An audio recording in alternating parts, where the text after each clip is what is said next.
How are you doing, folks? So this morning I'm going to make a vegetable soup. And I know it's tomato week and you're going to go, what's that got to do with tomatoes? You'll see in the end. The reason I'm doing that is that I bought a load of veg in Horn's Fruit and Veg. I get my box there. And then I bought another box and some of it didn't get fully used. So I didn't fully use the turnip that I was using. I used up some in the stew and stuff like that. And I had a cauliflower, and as you can see, it's starting to go. There's nothing wrong with that. That's perfectly edible. I got some carrots underneath that. I got some onion and garlic thrown in here. So what I'm going to do is I'm going to do a soup. And I'm going to do 2 sandwiches with the soup with the tomato. But I just don't want these to go to waste. So I'm going to knock up a soup. And again, soup's an easy one with the containers to freeze. So if you've got a load of veg and you don't want to waste it, you can make a soup, put it in the freezer in your containers, and you have fresh homemade soup. And it's easy as pie to make. So we'll head over to the cooker. So I'm adding a bit of oil in here. And my onion, my garlic, turn up. I want to get a bit of caramelization on the veg, so I'm putting it all in right from the very start. Like that, just to get the flavours of the veg going. You want to be able to taste them. Salt. And of course, Mr. Pepper. In she goes. And again, during this weather, a big bowl of hearty soup is just lovely.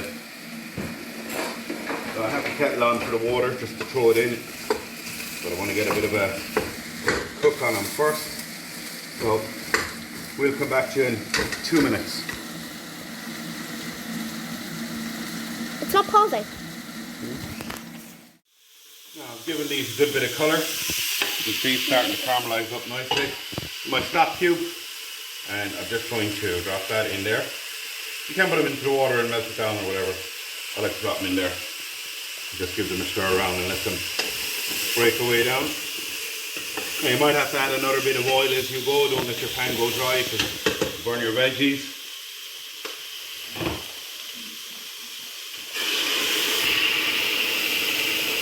Again, bring your water just above your veg. Cauliflower will thicken in it.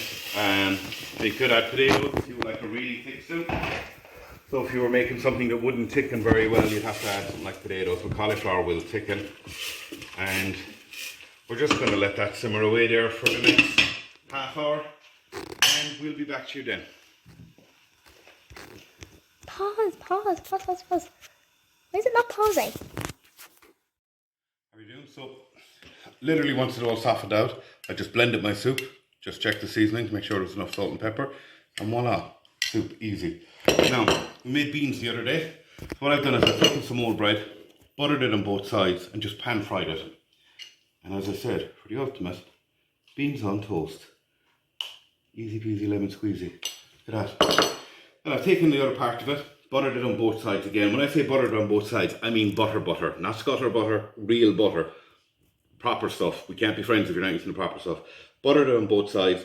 I've got my Kells Bay cheddar inside there, and then our tomato sauce that we made in there as well. The ultimate cheese and tomato toasty. Listen. Oh, that's bold. Look at that. Beautiful. Now, cheese and tomato toasty with our soup, or your beans on toast with your soup. What a lovely lunch. There we go. 2 quick lunches, all based off of tomato again. So I hope you're enjoying them. Send us on the pictures, keep the comments coming, and we'll see you soon.